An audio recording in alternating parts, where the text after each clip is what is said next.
is your poetry part 3 video, and we're going to start off by looking at a couple different poems and talking about the rhythm of the poem. Just like music has a rhythm, so does poetry. It's going to kind of be the beat of the poem. It's going to cause the poem to kind of feel a little bit musical. And there's a difference between a fast or a slow rhythm. And that's going to kind of change or decipher the mood of the poem, which we'll talk about. So this one called The Pickety Fence sounds like this.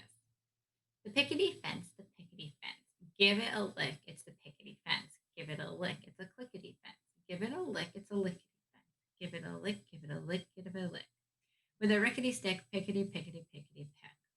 The rhythm in this poem is fast to match the speed of the stick striking the fence. Fast and hyper, energetic, happy, upbeat.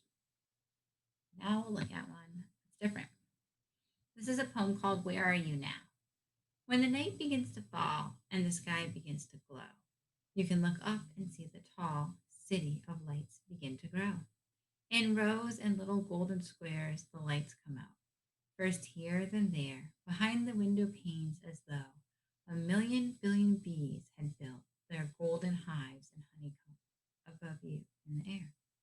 So in this one, we see nighttime in the city and all of the lights begin to go on and glow. It's a slower rhythm and a beat, a little bit more relaxing. This is showing us that most poems, along with having a rhythm and a beat, have different terminology than we might be used to. What we call a sentence is called a line of poetry.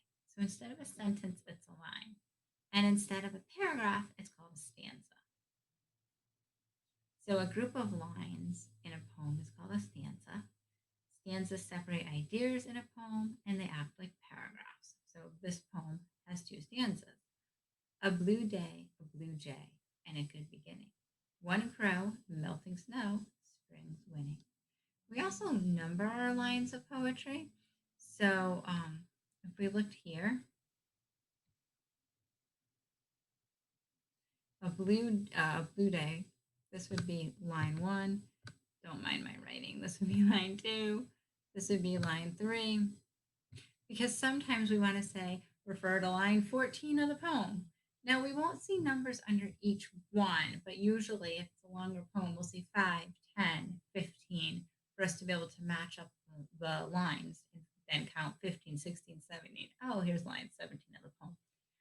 But it helps us be able to find things quicker, especially if we're going to analyze a certain line of poetry or a certain word in a poem. So that is something to keep in mind when you're reading poetry. Okay, so now the mood. The mood is the atmosphere or emotion in the poem created by the poet. Happy, angry, silly, sad, excited, fearful, or thoughtful. A poet uses words and images to create this mood, and the author's purpose helps to determine it. So let's look at this one and see what we think of it. Barefoot days. In the morning, very early, that's the time I love to go. Barefoot where the fern grows curly, and grass is cool between each toe. On a summer morning, oh, on a summer morning. That is when the birds go by up the sunny slopes of air, and each rose has a butterfly or a golden bee to wear. And I am glad in every toe, such a summer morning, oh, such a summer morning, oh. What mood are you getting? We see some hints in here. We see, and I am glad. Usually, when we see summer and we see morning, these are things that are going to be positive and happy. Also, the picture kind of gives away to a little bit of a happy little, I guess that's a girl, standing there. The mood here would be happy. Let's look at this one. We get a little hint in the title. The titles of poems are always important. They always do help us know what we're going to read. This one's called Mad Song. I shut my door to keep you out. Won't do no good. To stand and shout. Won't listen to a thing you say. Just time you took yourself away. I locked my door to keep me here until I'm sure you disappear. So in this one, we can find clues to him being mad because he shut his door, keep out, won't listen. So these are all hints that he is mad about something. So the mood here is angry. Here's another one. Poem. I loved my friend. He went away from me. There's nothing more to say. The poem ends, soft as it began. I loved my friend.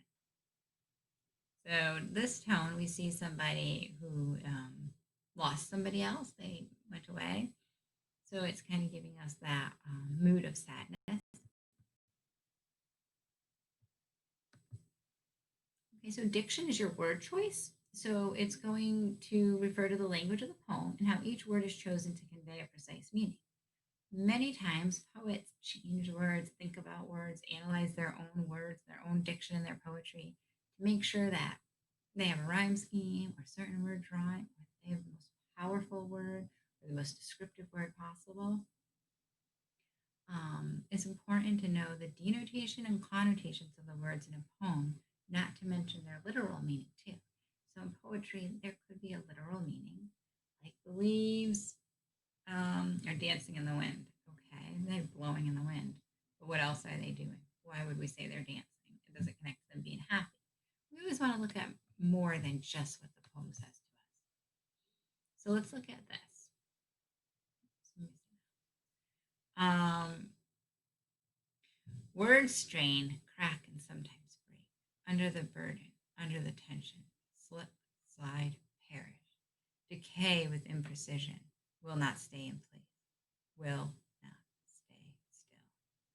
So we're noticing this language like strain and burden. These are pretty strong, harsh words. Why are they there? Is it just about words in the poem, or could it be about something else? These are questions you want to always ask yourself when you're looking at and analyzing poems. All right, tone. Tone's going to be the attitude writers take towards their subject. So, would a poem have a different meaning if the reader's tone was changed? Of course. Let's look at this one. This is part of a poem. There's this that I like about hockey, my lad. So, for all you hockey players out there, there's this that I like about hockey, old chap. I think you'll agree that I'm right. Although you may get an occasional rap, there's always good fun in the fight. So tossing the puck for the players are set, sing ho for the dash on the enemy net, and ho for the smash as a challenge is met, and hey for a glorious night. So we can pick that one up that this person, a glorious night, that's a wonderful. This person has a positive, excited attitude towards hockey. Don't confuse tone and mood. They're two different things. Tone is the author or the poet's attitude towards the subject. Mood is how the poem makes the reader or listener feel. And sometimes the mood's going to be different between one person and another, and that's okay. As long as you can back up why you feel the way you feel. All right, last thing is reading a poem for meaning and analyzing it. This is kind of like your cheat sheet. You have to read a poem and figure it out. What do you do? One, you always read the title. The title is huge in poetry. It's huge in anything you read as far as making connections, but in poetry, it can get pretty tricky. So that title is going to put you on the right foot to make sure that you're not um, sidetracked and thinking of something completely different. It's going to give you clues about the topic, possibly the mood, the speaker, and author's purpose. We're going to look at the rhythm. Is it fast? If it's fast, it's usually upbeat, happy, positive. Is it slow? Well, that's going to be more serious, maybe sad. Are there sound devices? If so, why? What effect do they have? What images are coming up in our mind when we're reading it? Because that's huge as well. Figures of speech. What do they tell us about the subject? And then the voice. Who is speaking? The poet or the character? Is it one voice or multiple? The author's purpose. Um, what are they doing? Are they sharing a feeling? Are they giving us a message? Telling us a story? Trying to be funny? What's their purpose? Is the mood happy, sad, silly, thoughtful, frightened? And then the plot is basically what's happening. Another thing is certain poets, especially famous poets, tend to write their poetry about many similar things. For example, transcendentalist poets like Ralph Waldo Emerson or Henry Thoreau.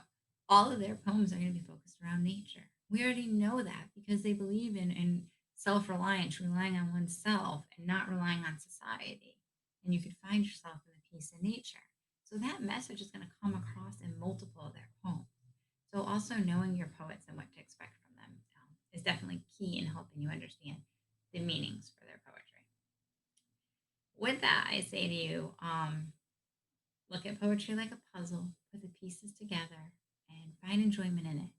You can find and have a different meaning in a poem than someone else. It's like art. It is art.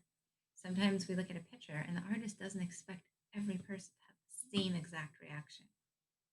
Lots of times there's clues to what towards what we should be feeling, but it's perfectly okay if I interpret it one way and you interpret it in a little bit of a different way, as long as we can back up why we feel the way we feel. On that note, happy poetry reading. I hope you guys enjoy whatever poems you read ahead, and I'll see you for more videos.